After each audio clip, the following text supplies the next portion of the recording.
Good morning friend, Priyanka লাইফস্টাইলের আমি প্রিয়াঙ্কা নতুন আরেকটি ব্লগে সবাইকে স্বাগত জানাই। সবাই কেমন আছো? আশা করছি খুবই ভালো আছো, আর তোমাদের ভালোবাসায় আমরাও খুব ভালো আছি। আজকের দেখো এখন বাজে 7:10, আর এখন থেকেই ব্লগটা শুরু করছি।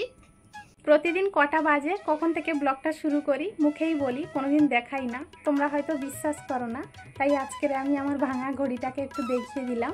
আজকের ঘুম থেকে উঠতে একটু দেরি হয়ে গিয়েছিল, দেরি বলতে ওই 6:40 হয়ে গিয়েছে। তবে এই 30 মিনিটের মধ্যে আমার সব বাসি কাজ সারা হয়ে গিয়েছে। এখন এসেছি ঠাকুর ঘরে, গোপাল তুলে গোপালকে সেবা দেব। তোমরা সারাদিন আমার সাথে থেকো, আর প্লিজ স্কিপ না করে আমার পুরো ব্লগটা দেখো। আশা করছি তোমাদের খুব ভালো লাগবে। গোপাল সোনাকে ঘুম থেকে তুলে মুখ ধুইয়ে সাজিয়ে গুছিয়ে বসিয়ে রেখেছিলাম, কিন্তু বাঁশিটা দিতে ভুলে গিয়েছিলাম। তবে শুনেছি গোপাল সোনার বাঁশি না দিলে নাকি গোপাল অসম্পূর্ণ থাকে, তাই বাঁশিটাও সবশেষে দিয়ে ভোগটা লাগিয়ে দিয়েছি। আর প্রতিদিনের মতো কাটিং মিষ্টি দিয়েই ভোগ লাগিয়েছি। তবে অবশ্যই একটা করে তুলসী পত্রও দিয়েছি, তুলসী পত্র না দিলে তো গোপাল ভোগ নেয় না। এখন ঠাকুর ঘরের কাজ শেষ করে তুলসী গাছের এই টবটা নিয়ে বাইরে যাচ্ছি, কারণ যদি গাছগুলো একটু রৌদ্র না পায় তাহলে ঝিমিয়ে যাবে। সেই জন্য এই টবের পাশে এখানে এনে দিলাম, টানা রোদ পাবে। আর প্রতিদিন আমি সকালে পুজো দেওয়ার পরে এনে বাইরে দিই, আবার দুপুরের পরে তুলে নিই। এদিকে মোটামুটি কাজগুলো সব কমপ্লিট করে নিয়েছি, এবার ফুলগুলো তুলে আনি চলো। আমি যদি এই সকালে ফুল না তুলি তাহলে যে যার মতো এসে ফুল তুলে নিয়ে চলে যাবে, আমি আর পুজো দেওয়ার সময় ফুল পাবো না। তাই জন্য সকালে হাতের ধারে যে কটাই পাই সে কটাই তুলে নিই, আর উপরের দিকে যা থাকে যে যার মতো এসে নিয়ে যায়।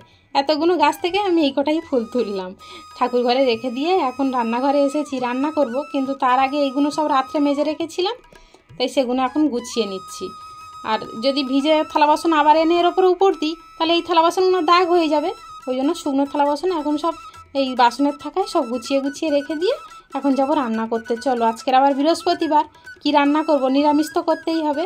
তাই সয়াবিনটা ভিজিয়ে রেখে সবজি কাটতে চলে এসেছি। আর আজকের রান্না করব ভাবলাম উচ্ছের একটা তরকারি, আর পটল আর আলু দিয়ে সয়াবিনের তরকারি করব। তবে উচ্ছের সাথে একটা বেগুনও ছিল, সেটাও দিয়েছি, একটা আলু দিয়ে। আর ওই সবজিটা কেটে নিয়ে আগে ওই তরকারিটা বসিয়ে দিয়েছি, দিয়ে এখন পটল আর আলু কাটতে এসেছি। তবে পটলগুলো কয়েকদিন আগে আনা, তাই একটু পেকে গিয়েছে। তবু আমি ভিজে ন্যাকড়া জড়িয়ে রেখে দিয়েছিলাম বলে একটু টাটকা আছে। আর পটল যদি শুকিয়ে যায় কাটতে গেলে খুব অসুবিধা হয়, বটির গায়ে বেঁধে গেলে অনেকটাই সময় লেগে যায়। আর এদিকে তো আমি কেটেছি, তবুও একটু সময় লেগেছে। এদিকে আমার সবজি কাটতে কাটতে ওদিকের তরকারিটাও আমার হয়ে গিয়েছে। দেখো আমার তরকারি ঝোল প্রায় শুকিয়ে এসেছে, এবারে নামিয়ে নেব। খুব একটা শুকনো করব না, এইভাবে নামিয়ে রেখে তারপর সয়াবিনটা ভেজে নেব। আর সয়াবিন একটু চটকাতে সময় লাগে, তাই ভালো করে চিবড়িয়ে চিবড়িয়ে রসটা বের করে তুলে নিচ্ছি। আর এর মধ্যে জল থাকলে ভালো করে ভাজা যায় না। আর সয়াবিনে তুমি যতই তেল দাও না কেন এ শুকনো হয়ে যায়, ভাজতে গেলে খটখট করে। তাই হালকা আঁচে দিয়ে শিলে মশলা করতে যাই। চলো, এইভাবে হতে থাকুক আস্তে আস্তে। কয়েকটা লঙ্কা শুকিয়ে গিয়েছিল, সেইগুলো আদা আর জিরের সঙ্গে দিয়ে একসঙ্গে পেস্ট করে নিয়েছি। আর একটু পেস্ট করতে গেলে একটু অসুবিধা হয়, জিরেটা ভালো করে মিহি না করে নিলে দানা দানা হয়ে থাকে।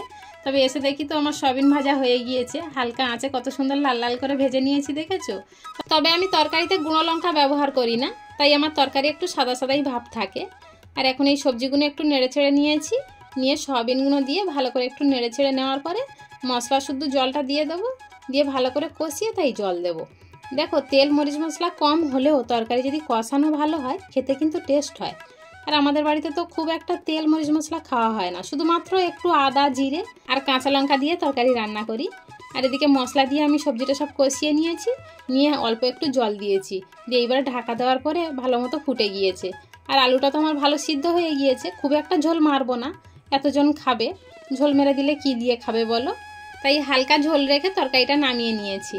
এবারে চলো, তৃষ্ণার বাবা তো যাবে কাজে, ওনার ভাত পরে গুছাবো, কিন্তু এখন ওই লেবু আর লবণ দিয়ে একটু জল ফাটিয়ে দেবো। ওনার শরীরটা একটু দুর্বল লাগছে বলছে, তাই একটু লেবু লবণের জল খেলে এনার্জিটা ফিরে যাবে।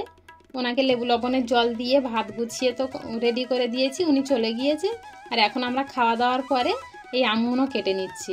আমগুলো এনেছে 3-4 দিন হয়ে গিয়েছে, কাটা আর হচ্ছে না, রৌদ্র হচ্ছে না তো কেটে কোথায় দেব? রৌদ্র না হলে তো এ তো আম পচে উঠবে।